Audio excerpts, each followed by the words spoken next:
All right, Leo, so this is going to be specifically for those of you who are in a relationship with a person. Now, this doesn't have to be romantic. Soulmates can mean friends, it could mean family members, it could be a lover. It just depends on the relationship that you're in, but this is going to be for those of you who are looking for your independence within that relationship. There is a need to feel like you have more power within the union that you're in. And it's not that this is the end of a relationship or that anything bad is happening. It's just that you need a little bit more independence and a little bit more room to grow, because that's really what soulmates is about. So I want to be a queen or a king. Stating your sovereignty, declaring freedom, and passing a test, and then you have the soulmates. So now I want to be a queen or king. It says raising your status. You are taking charge of your life, making decisions for yourself, and setting rules and boundaries that work for you. Declaring your independence, becoming powerful and influential, wanting to embrace your potential, but wanting to do that within this union. But when you look at soulmates, it's always about making sure that both of you are growing, that there is personal growth for the both of you within a union, right? And again, this could be any kind of a relationship that you're having. But soulmates is about harmonious partnerships, love, friendship, companionship, in a relationship fostering that personal growth, which is the most important thing for me here looking at this. So for you, your personal growth is being able to be a little bit more influential and independent within the relationship. So I don't really see it as a bad thing, but this is where, you're kind of wanting to be right now. Instead of, being influenced by the other, but I don't really see it as a bad thing. I just think that, some of you are needing to kind of step up and take a little bit more control, right? So it's not bad, but it's about what is going to help you grow within a relationship or a union. Now, that connected to where some of you may be going dark makes sense. This one I know all too well. I used to say that I have paid for my fucking mistakes and then some. I don't deserve any more pain. But the realization there is that this is about self-punishment, continuing to punish yourself when you have already paid the price for a mistake. Now, atonement. The moon phase here is waning gibbous and the stage is depression. But then my question is when does depression turn to anger? And again, this is only going to be for those of you who are having that kind of difficulty right now. It says, accepting the full burden of responsibility, the fair as well as the unfair, with no discount. And it says, accepting pain is a way to survive the pain. Not all things burn, but some should. And then going dark. Atonement is about paying the bills, unadulterated, unfiltered, not negotiated. It's all about full and open acceptance of consequences and a little more. It's also about paying for the price of others, letting go of all ifs and buts and taking it all in, whether it's ours to take or another's to shoulder. If you have a piece of what puts you at fault, normally you would try to separate it and weigh it evenly with what makes the other at fault, and with what you made it right, a little for a little. But rarely does it move anything forward. Sometimes we need a clean slate, and it's done by going through it all, paying more than is due, to create closure for yourself and for others.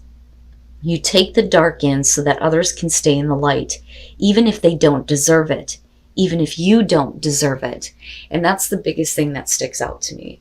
You don't deserve to continuously punish yourself for a mistake that you have already paid for. Right? And I get adamant about this because I know this place. I've been here. Self-punishment is horrible. It's a horrible place to be in. So if you feel like you have made a mistake and you have paid for that, there is no point in continuing to punish yourself anymore. Because like it says, it's just going to bring you darker and darker. And like I said, when does that turn to anger? Leo, your overall, the star, very nice. Very, very nice. Who else had this? I think it was Gemini. The star being the overall, same thing applies here. You deserve better than what you've experienced in the past. This is healing, hope, restored hope. And it's perfect as the overall. So no matter what is going on around you, there is a reason to believe that things are going to get better, that hope will be restored. Now, in the past, the Page of Wands, I see this as a good thing, especially with the star being there. This is like a new opportunity to take a road that you have not been down before. That's kind of how I see the Page of Wands, but it's exciting news. It's always the good things, the things that you want to hear, right? But it's about acting with passion towards something that you don't have a lot of experience with. In the present moment, and it's funny because, right, like you have Daenerys and then you have Jon Snow, right? The Targaryens come on. Anyway, the Knight of Swords in the present moment. I look at this as the opportunity makes itself available to you, and it's going to bring what you are wanting here with the star and some hope and some healing here. But the Knight of Swords is quick, without thinking action, abrupt action, right? Sometimes we look at this as being hasty, not having all the available information first. You could also be talking about direct, honest communication. But the way that I look at the image with this one is I feel like this is after that action, it almost shows, right? Like, I feel like this is something that should be in like the after tarot, because I feel conviction, like I've done what I needed to do, But there's definitely a lot of, the communication showing up between the Page of Wands and then the Knight of Swords. So an opportunity may have shown up and you may need to take quick action, but you may also have to communicate something very directly about your want to take a new path or a new road. And somebody is not understanding the Five of Wands in future conditions.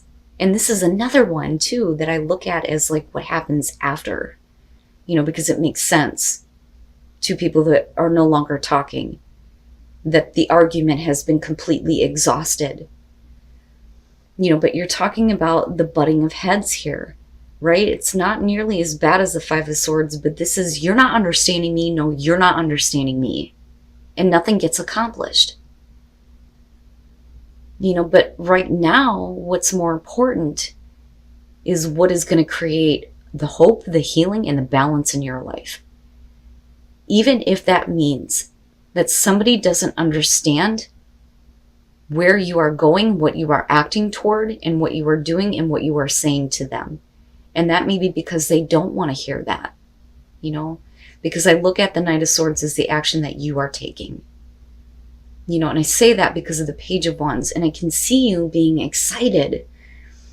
This is something that, you want to do. There's the passion and the drive. I want to take this road. I haven't experienced this. I have to do this. But somebody else is like, no.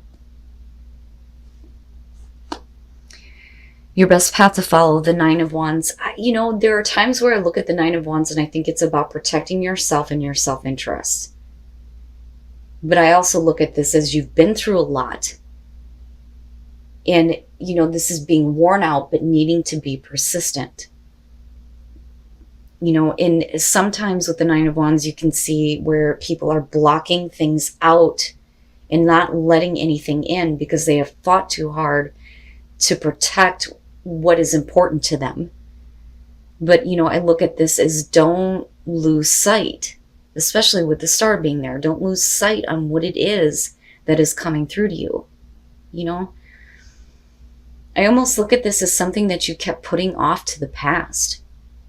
I could have done this a long time ago, but now is the time. Especially if you're in a place now where you're just kind of like really worn out with everything that you've already experienced, But I look at this as directly related to the communication and misunderstanding that's going on here, right? Now, sometimes with the Knight of Swords, I look at that and think there could have been a different way to say what you needed to say. Because with the Knight of Swords, he doesn't give a shit about the response. I'm telling you this, and that's the end of the story. So it's not about what you have to say after that. And that may be what somebody's having a hard time dealing with. And that may be why they're not understanding you, But again, going back to the Nine of Wands, right? Don't lose sight. That's what I get from that the most. Yeah. And being very defensive and not willing to let anything else knock you down. But it may put you in a place where you're going to be extremely exhausted for continuously having to fight for yourself and what you want. I always look at the Seven of Wands as drawing the fucking line in the sand. This is not what I'm going to deal with anymore. This is what I won't deal with. This is what I will accept. But it's about fighting off the opposition. You know, what is it that you're fighting for here? You know, or do you feel like you're constantly being opposed, and is that why you're communicating the way that you are?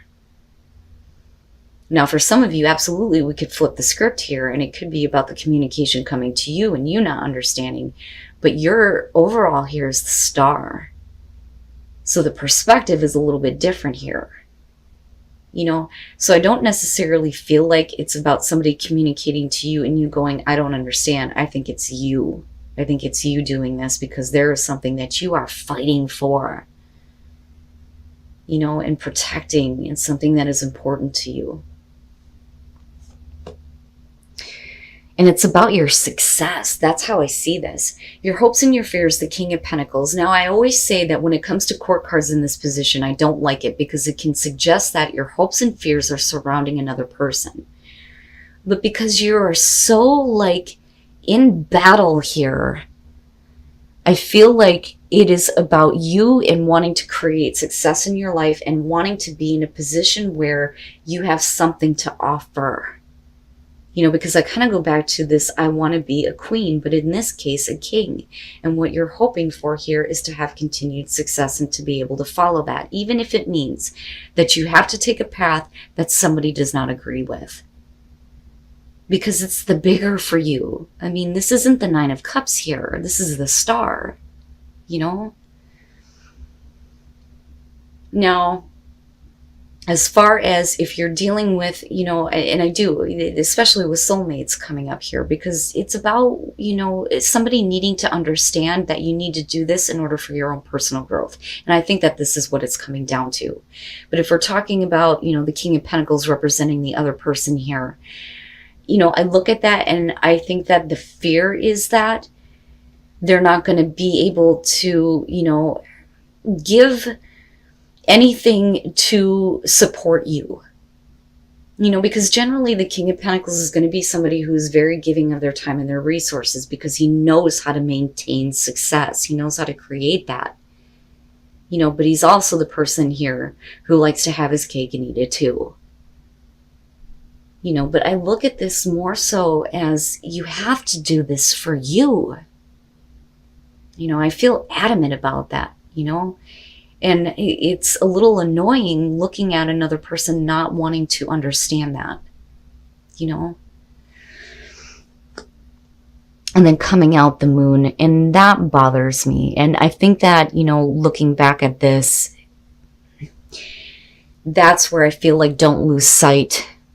Yeah, because with the Moon coming out, this is where, you know, we go into the illusions. We get confused.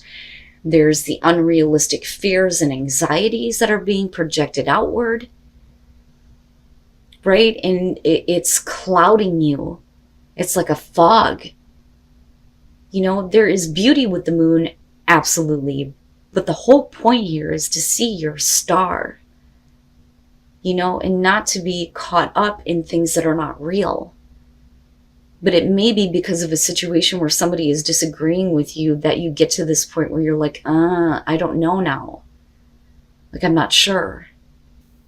And then the Three of Wands. But the thing is with the Moon, nothing is being made clear to you. So I look at the Three of Wands and think that maybe some of you are waiting for the right opportunity to act. But the thing is, you know, waiting is always a bad thing for me. I don't ever believe in telling somebody just, you know, wait when it comes to something so important. Wait to oh my God, if I could talk. Let me calm down here. It is important to wait before you pass judgment. Okay. That I hold true. But waiting to act towards something that's important to you, for what? You know, I mean, like I said, I feel annoyed at the fact that somebody is not understanding you. So first of all, the Three of Swords, right? Now, I look at that and think that definitely there's heartbreak in the past, because I look at that as connected to the past and why we're looking at the moon. But this could also represent, though, that you have been heartbroken over the fact that an opportunity has been missed. And I look at that as why you're taking the action that you are with the Knight of Swords, right? But the thing is the confusion is going to lead you right back to this, you know? So this to me is really about needing to get out of the fog and get back to a place where, you know, there is that forgiveness and that healing, especially with the star being there. But that only depends on what is being given and received. With the Six of Pentacles, we're talking about the equal give and take here. And I feel like the heartbreak comes in because you have given so much of yourself that when it comes to this one thing, it's like, why can't you give me a little bit, right? But then, like I said, with the Three of Wands, it's like waiting. You continuously wait to act on an opportunity that's right in front of you, and you can't do that anymore. Don't lose sight. Don't lose sight of what it is that's important to you and what you want to do, right? The Five of Wands is not that bad. It's petty. So if you're dealing with a person who's refusing to understand you, with the star being there, hopefully it's going to get back to a place where there's some acceptance and, again, you know, the hope and the healing. But then with the moon coming out, though, that's you doing that to yourself. And that's just straight up, right? But I understand given the circumstances here. You know, but like I said, this is only going to be for some of you here. But it is something that's so important to you that you're in battle over it. That is coming out big time here. Wow, Leo. But, you know, with the Three of Wands, right, you should already know what to expect. That's my big thing with this one. When you're looking out over that cliff traditionally, whether those ships are coming in and out, doesn't fucking matter. You should already know what to expect as far as what is coming at you. With the moon, you don't know what to expect, and that may stop you from acting. You know, you've already made the choice to act on a plan here, and you're already taking the steps forward, but the moon is going to stop you from continuing that path. And then play. And it's so important. It's so important. A lot of people take this for granted when it comes to their lives because we're so used to the daily drone. Get up, go to work, go home, do what you need to do at home, go to sleep. Get up, go back to fucking work. Right? It's the same thing over and over again. But in order for you to find tranquility and be able to heal your heart and spirit here, you need to be able to follow something here that's going to allow you to have fun. It's so important to have fun with life, right? Have those moments of play and a little bit of freedom too. And then grace and gratitude. Through gratitude, joy expands. So important, right? Like I always preach gratitude. Follow your star. That is so important in this situation, whatever that is, whatever new path you are wanting to take, the road less traveled, whatever adventure you're wanting to go on here, right? Follow that, because that is where your happiness lies. But, you know, with grace and gratitude, right, I look at that as how you respond to another person who may not like the decisions that you're making. You know, but certainly don't let them put you in a place of, I don't know if I should do this. Right? But definitely, you know, follow what is going to bring you that tranquility, the healing. It's beautiful to me. I love the reading, you know, and I'm trying to see the perspective of the person that you're dealing with. Like I can understand. But at the same time, again, it's about personal growth within a relationship for some of you.